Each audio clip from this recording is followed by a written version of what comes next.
you can and earn as much as like 30 or even 40 pounds an hour. And they paid me like 400 and almost 500 pounds just for one night shift. And the hourly rate, as at that time, the time that I did that shift was 74 pounds, and it was a holiday.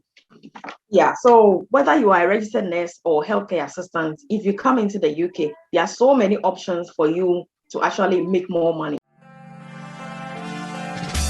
Everyone, welcome and welcome back to my channel. Today, Dina, she's going to be sharing her own UK journey, how she managed to get another job even within 1 year of getting to the UK. So she had a 1 year contract, which is different from so many other contracts that people get when they move to the UK. So she's going to share her experience, and let's just get right into the meat and potato of this video. Okay, so Dina, can you just tell us who you are and what you do presently in the UK? Okay, my name is Dina. Thank you so much, Lynda, for inviting me onto your channel. I migrated from Ghana to the UK, and I'm currently practicing. I started working at the bedside. I'm currently working in the vaccination services with another hospital altogether. So I migrated through an agency because as at that time, that's almost 3 years ago, there was nothing like restriction on red list countries or anything like that. So I migrated to the UK through an agency. I've been here for almost 3 years now, and I'm currently practicing with one of the biggest NHS trusts and working with their vaccination service. Okay, thank you so much. So I understand that you had a 1 year contract. That is like after 1 year in your trust, you are able to change jobs. Is that the case? I mean, yeah. What happened after 1 year? Did you change to another trust? Was it when you now decided to go into vaccination and leave the bedside? Actually, I didn't really decide. When I was coming to the UK, there was nothing on my mind like that. The contract I had was just for a year. So in my offer letter, it was stated that you need to work at least for 12 months. Otherwise, you might need to pay back the 3-month free accommodation that was given to us when we came initially. I worked for more than 12 months in my hospital. What made me move? I didn't actually decide to move. It was the COVID that shut down my unit. And so we were all dispersed to other hospitals to help, because that was the time when they really needed people in the intensive care unit and all of that. So it's like it was so intense during the COVID. So I kind of got really like exhausted, So I felt like I just needed a break just to see what's out there. And fortunately, I was just going through some jobs applications online, and I just chanced on this vaccination. I feel like, let me just give it a go and see, because that time they needed to actually vaccinate people against the pandemic, against the COVID. So they needed people. I just applied. I had no experience whatsoever in vaccination, but I just applied and I got the job. It's good to really see our nurses, really international nurses, really thriving in the UK. Like when you have that mindset that you can go in the UK, you can actually do. So what was it like moving to a different job in the UK? Like moving to a different job in the UK. I mean, were you able to easily move into that job without any problems? Like, even though you didn't have experience, like you mentioned, was it easy for you? Did you have enough coaching and all of that? I think, during that time, they were actually in need of people to help with their vaccination. So, and fortunately, this position is even a band 6 position. So they were actually in need of people at that moment. They were massively recruiting. So it just happened to be at the time when I was also looking for a change. So I didn't really have any struggle. The only thing that you'd have to bear in mind as an overseer nurse, if you are moving from one hospital to the other, you have to go through the whole process of applying for the visa and the BRP all over again. So I had to wait for another certificate of sponsorship from this new employer to be able to switch from my old hospital to where I'm currently working. So that was the only thing. Apart from that, everything was just so easy. Okay, thank you so much. It's good to also know that you switched your visa. So like I always tell people that don't be too scared, that even if you don't have very good experience, you will still be able to get a job and and all of that. Yeah. Okay, so you also mentioned when we were chatting earlier that you can also earn up to 30-something pounds per hour working in the UK if you just know what to do. So Can you tell us some of those things that you can do to increase your chances of earning more in the UK? The requirements, how to go about looking for a job, whether you are a healthcare assistant or you are a nurse. So, with regards to, I mean, it's obvious that the salary of a startup nurse in the UK is not really much. So, what you have to do as an overseas nurse, or basically any nurse at all in the UK, what you have to do to supplement your salary is to be able to pick up like a few shifts here and there, especially if you register with an agency. That is when you actually optimize your salary. So, apart from you registering with an agency, you can also work extra shifts in your ward or in your own hospital, but you get a bit more or even a lot more, like even more than double of what you get if you register with agencies.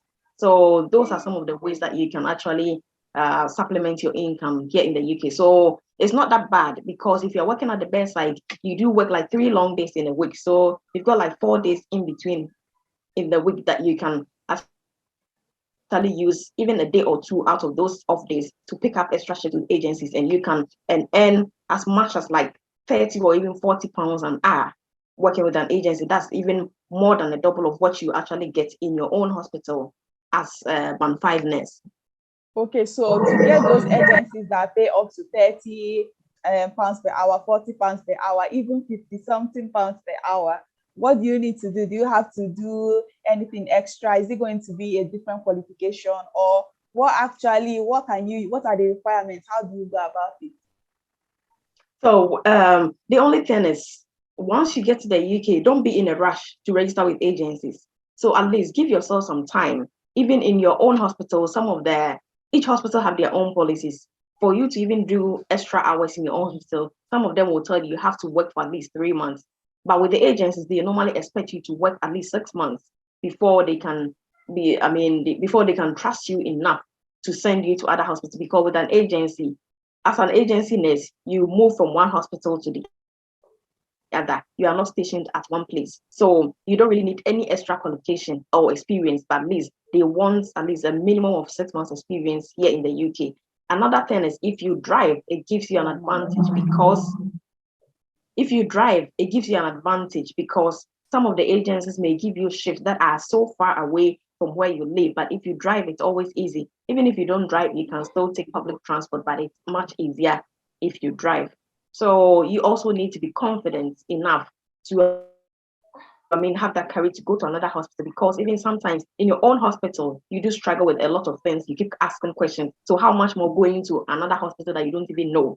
You don't know how their system is like and all of that. So it's really a bold decision for you to take if you want to go out there. But if you limit yourself, you don't really get the money. If you spread your tentacles and be bold enough to get connected to some of these agencies, you're definitely going to earn more to supplement your income.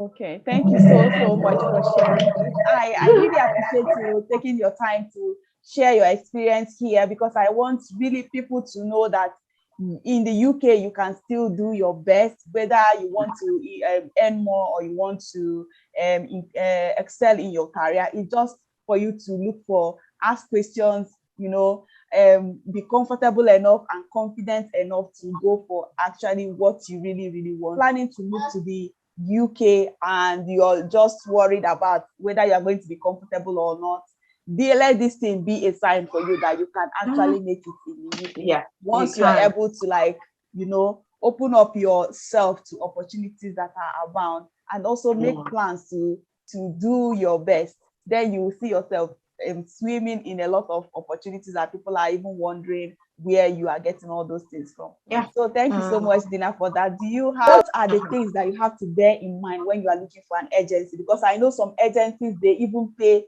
a lot, like they pay very, very low.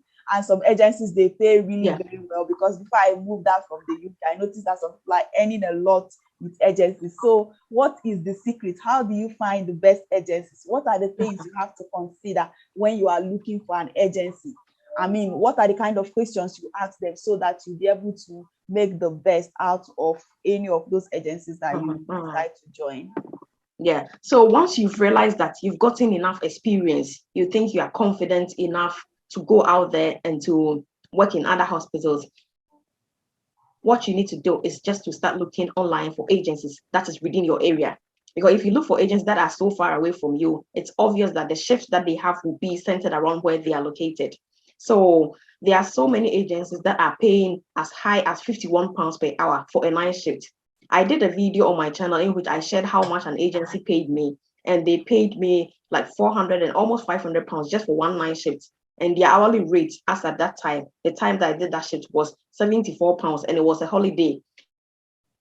There are agencies that pay really, really well. If you do if you do a normal day shift, you can get as high as £43 per hour. So what you need to do is just to look out for these agencies, how much they pay. You need to find out how much the hourly rate is even before you get involved. Some people can pay as low as £23, £27 an hour. For those agencies, my dear, if you really want the money, you really need to think twice, because sometimes they will even because some of the documents they ask you for can be so exhausting. So to go through all of this and be earning this much, I mean, it's not really worth it, because the purpose is not just to be working and working. If you can do just one shift and get much, you may not even need to stress yourself again doing extra and extra and extra shifts. Finding out which agencies are recruiting around your area, find out what documents they want.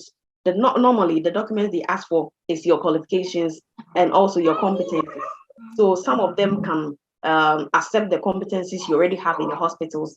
Other agencies will also have their own training or their own online e-learning they want you to do. So each agency is different. But for the agency I registered with, what they did was they have their own online training, but then it's so simple. It's all in one, like multiple choice questions that you just answer online, and then you submit. Everything is done online. Once you are done with your online registration, you submit your references. They will ask you to download an app. With that app, you can see all the shifts they have in any part of the UK. Then you can go on the app. They'll give you a link to download an app, and that is where you see all the shifts that they have in any other hospital within the country. So if you find any shift in your locality, you just click on it and then you book, or you just call them on phone. I've seen the shift, I'm interested. The shift, before you even book it, you will see the hospital, how long or how far it is from where you are, and even the rates or how much they are going to pay. You see everything. So it's just about you doing your homework to know exactly which agencies are really worth registering with. Otherwise, you just be working and working and still be getting like small amount of money, because some of the agencies can really, really pay very, very low. So you just have to do your homework really well. It's really, really very, very refreshing to see that people are really doing well, and you have that option of choosing to do well or not in the UK. So, I mean, is this also applicable to healthcare assistants? Are they able to also work with other agencies when they eventually get to the UK? Do they have this same option? Yeah, so whether you are a registered nurse or healthcare assistant, if you come into the UK, there are so many options for you to actually make more money. So it's not only restricted to general nurses. The agency I registered with, they have vacancies or shifts for both nurses, midwives, mental health nurses, and healthcare assistants. So once you register with them, all you need to do is just to download their app. If you click on the app, it will show you all the shifts they have available in any part of the UK. And you just have to search through and click on the shifts that are available or closer to where you live. And one good thing about this agency is they even pay for your transportation. If you are not driving, they pay for your train ticket to wherever you want to do the shift. If you are driving, they also pay for your mileage. So whether healthcare assistants, registered nurse, there are so many opportunities. So it's not only limited to nurses or midwives alone. Do you have any other thing you want to share with us before we go?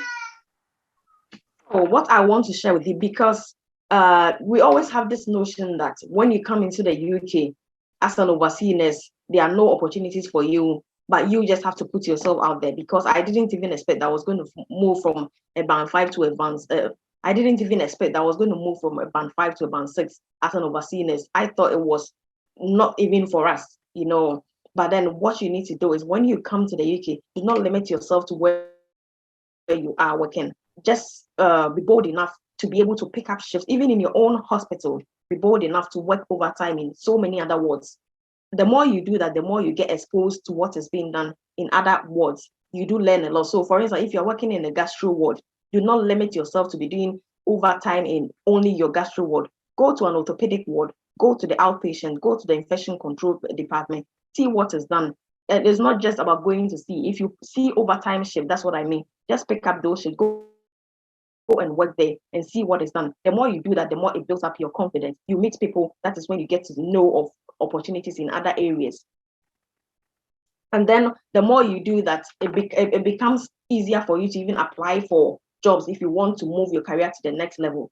Because if you are limited when it comes to job opportunity, you may even feel like you are not qualified enough. But then if you've been all over, if you've gathered enough experience, it will give you the confidence or even the edge. And definitely, if you apply for any jobs anywhere, you will perform. Let me just say that this vaccination job that I got, I didn't get it because I had experience in vaccination. But then I remember when I was working in my hospital, I did pick up shifts in the infection control department. And you know, this COVID has everything to do with infection control.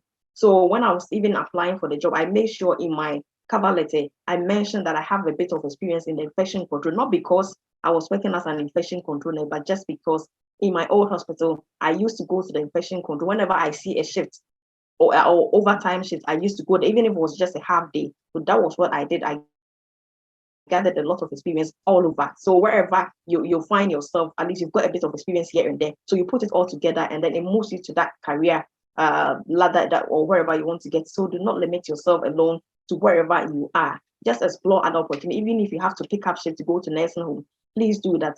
Wherever you have to go, you just take advantage of the opportunities, so that at least you will not limit yourself, and then it will open doors, so many doors for you as well. Wow, that was very, very powerful. Thank you so much, Dina, for gracing my channel. I really appreciate your time and effort and your openness to share these things with everyone.